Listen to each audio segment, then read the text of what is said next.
السلام علیکم ویورز، میں آپ کا ہوسٹ حفیظ طاہر اور پروگرام ہے podcast with Hafeez Tahir. آج ناظرین بہت خوشی کا دن ہے۔ آج یوم آزادی ہے، 14 اگست۔ آج کا دن پوری قوم کے لیے فخر سے سر بلند کرنے کا دن ہے اور یہ وعدہ کرنے کا دن ہے کہ ہم اپنے وطن کے لیے جو ہم سے ہوگا ہم ضرور کریں گے۔ اس وطن کے لیے جس کا تصور علامہ اقبال نے دیا اور جسے قائد اعظم نے ایک تحریر کی شکل دی۔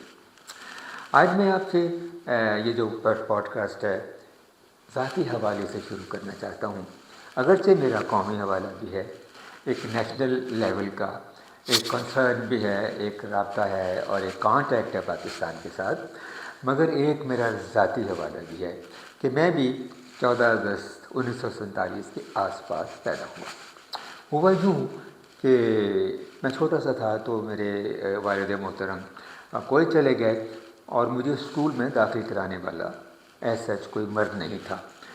تو ہمارے ہمسائے میں ایک ٹیلر ماسٹر رہتے تھے جو میرے ٹیوٹر بھی تھے، وہ مجھے چھٹی جماعت میں داخل کرانے کے لیے میاں اقبال حسین ہائی اسکول لے گئے گڑھی شاہو میں، تو وہاں انہوں نے میری ڈیٹ آف برتھ 3 اگست 1947 لکھوا دی، یعنی میں پاکستان سے 12 دن بڑا وہاں پہ درج ہو گیا کہ میں پاکستان سے 12 دن بڑا ہوں، اور یعنی اس حساب سے میں ہندوستان میں پیدا ہوا جب ابھی پاکستان نہیں بنا تھا۔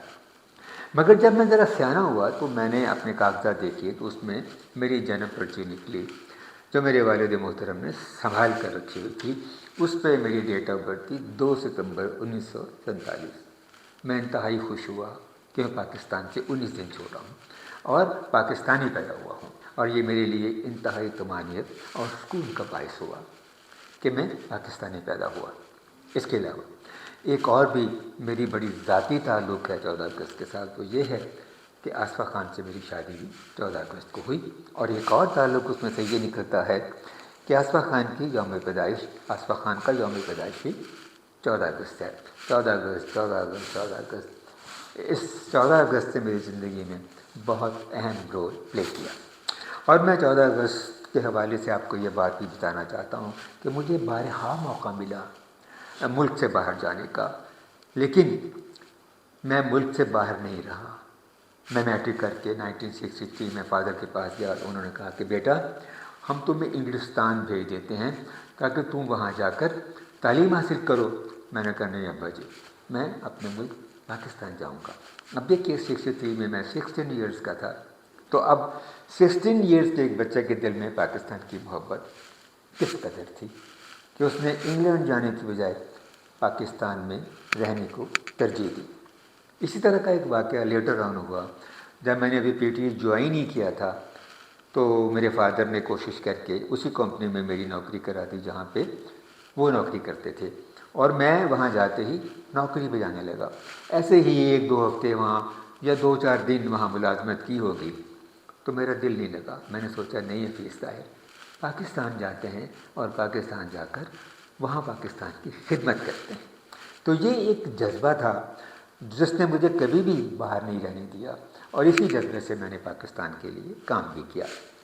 مجھ سے اکثر سوال کیا جاتا ہے کہ حفیظ طاہر پاکستان نے تمہیں کیا دیا اور تم نے پاکستان کو کیا دیا؟ پاکستان نے مجھے وہ کچھ دیا جو کچھ میں آج ہوں اور آپ سے بات کر رہا ہوں۔ پاکستان نے مجھے ایک آزاد وطن میں رہنے کا فخر عطا کیا۔ پاکستان نے میری ایک شخصیت ڈیولپ کی جس میں ایک کانفیڈنس اور اعتماد ہے۔ اگر میں پاکستانی نہ ہوتا تو نہ میرے میں اتنا اعتماد ہوتا اور نہ ہی میں اس طرح آپ سے بات کر رہا ہوتا۔ اور پھر لوگ مجھ سے یہ پوچھتے ہیں کہ تم نے پاکستان کو کیا دیا؟ میں پاکستان کو اتنا تو نہیں دے سکا جتنا پاکستان نے مجھے دیا، مگر یہ میں نے ضرور کیا کہ میں نے پاکستانی بچوں کو اینک والا چین دیا، جو بچوں کی 3 جنریشن سے دیکھا، آج کل بھی اس کو دیکھا اور سراہا جا رہا ہے۔ تو اس طرح میں نے کچھ اپنا حصہ پاکستان کے لیے اپنی محنت کا کچھ حصہ صرف کیا، اور پاکستان ٹیلی ویژن کے ذریعے لوگوں تک اور لوگوں کے دلوں تک پہنچا۔ تو میرا خیال ہے کہ ہم سب کو اپنا اپنا حصہ جو ہے وہ پاکستان کے لیے، پاکستان کے خزانے میں ڈالنا چاہیے، پاکستان کے خزانے میں ڈالنا چاہیے۔ پاکستان کے لیے ہمیں کوشش اور محنت کرنی چاہیے تاکہ ہم اس ملک کو دوبارہ سے اپنے پاؤں پر کھڑا کر سکیں، اور پاکستان کے دشمنوں نے جو پاکستان سے ساتھ کیا ہے اس کو ہم کمپنسیٹ کر سکیں اور پاکستان کے دشمنوں کے خلاف فائٹ بیک کر سکیں۔ پاکستان کے لیے میں نے شاعری بھی کی اور کئی نغمات تحریر کیے، جن میں سے اس وقت مجھے 2 نغمات یاد آ رہے ہیں۔ ایک میں نے نیکسس کے لیے لکھا، دل پاکستانی ہے دل پاکستانی، وہ ان کا سپر ہٹ سانگ ثابت ہوا۔ اور ایک میں نے جوپیٹرز کے لیے لکھا اور اسے علی عظمت نے گایا جو جنون کے لیڈ ووکلسٹ تھے، اور اس وقت جوپیٹر کے لیڈ ووکلسٹ تھے۔ اس کے بول تھے خوشبو کی راہوں کے ہم ہیں مسافر، ہمیں چلتے رہنا، تو وہ بھی پاکستان کے حوالے سے ایک سانگ تھا۔ پھر میں نے ایک اور سانگ لکھا پاکستان کے لیے جو میں آپ کو پڑھ کر سناتا ہوں۔ اس کا ایک انترا اور ایک استھائی، وہ یہ ہے کہ جب تک تن میں جان رہے گی نظر پاکستان رہے گی، جب تک تن میں جان رہے گی نظر پاکستان رہے گی، کوہساروں سے چلے ہوائیں میدانوں میں گل برسائیں، کوہساروں سے چلے ہوائیں میدانوں میں گل برسائیں، پیار میں ڈوبے رہیں سمندر اس پرچم میں گل مل جائیں، پرچم پہ قربان رہے گی جب تک تن میں جان رہے گی نظر پاکستان رہے گی۔ تو یہ جو نظر پاکستان رہنے کا کنسیپٹ ہے، اسے ہمارے دلوں میں ہر لمحہ ہر وقت جاگتے رہنا چاہیے۔ اب دیکھیے نا، لوگوں کا کیا ہے، لوگ تو اس طرح کے کام بھی کرتے ہیں۔ ہمارے دوستوں کو، پاکستان کے چاہنے والوں کو، قائد اعظم کے چاہنے والوں کو، علامہ اقبال کے چاہنے والوں کو ان دنوں بہت اعتراض ہو رہا ہے کہ جو پوسٹرز لگائے جا رہے ہیں، بڑے بڑے بینرز لگائے جا رہے ہیں، جو بورڈ لگائے جا رہے ہیں یوم آزادی کے لیے، اس پہ قائد اعظم اور علامہ اقبال کی تصویر نہیں ہے۔ تو دوستوں، پیاروں، پاکستان سے محبت کرنے والوں، اس سے کیا فرق پڑتا ہے؟ قائد اعظم اور علامہ اقبال کی تصویر تو ہمارے دلوں پر نقش ہے، ہماری روحوں میں نقش ہے، ہمارے بدن کے اندر سرایت کر چکی ہے۔ ان کا پیغام اور ان کا احسان ہم کبھی نہیں بھول سکتے۔ پوسٹروں پہ، بینرز پہ، بورڈز پر تصویر نہ ہونے سے کیا فرق پڑتا ہے؟ بات گھبرائیں نہیں، ان چیزوں سے کوئی فرق نہیں پڑتا۔ حکومتیں آنے جانے، وقت آنے جانے، مگر اس پاکستان نے زندہ اور سلامت رہنا ہے، اور یقین کیجئے ہم دیکھیں گے اور ضرور دیکھیں گے، اچھا وقت ضرور دیکھیں گے۔ قائد اعظم کا خواب، قائد اعظم نے جس خواب کو تعبیر دی تھی اس کو صحیح حالت اور صحیح صورت میں دیکھیں گے۔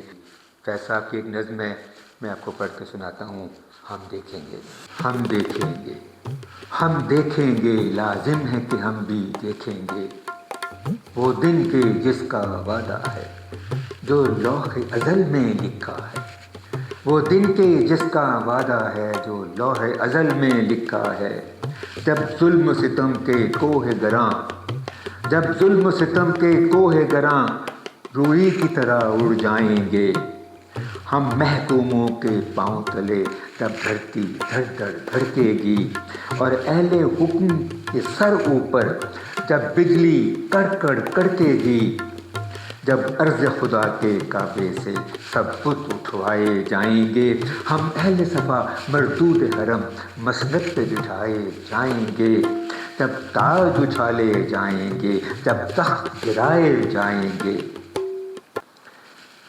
بس نام رہے گا اللہ کا، بس نام رہے گا اللہ کا، جو غائب بھی ہے حاضر بھی، جو منظر بھی ہے ناظر بھی، اٹھے گا انا الحق کا نعرہ، جو میں بھی ہوں اور تم بھی ہو، اور راج کرے گی خلق خدا، جو میں بھی ہوں اور تم بھی ہو۔ ہم دیکھیں گے، ہم دیکھیں گے، اور اگر ہم نہیں دیکھیں گے تو ہماری آنے والی نسل ضرور دیکھے گی۔ پاکستان پائندہ باد۔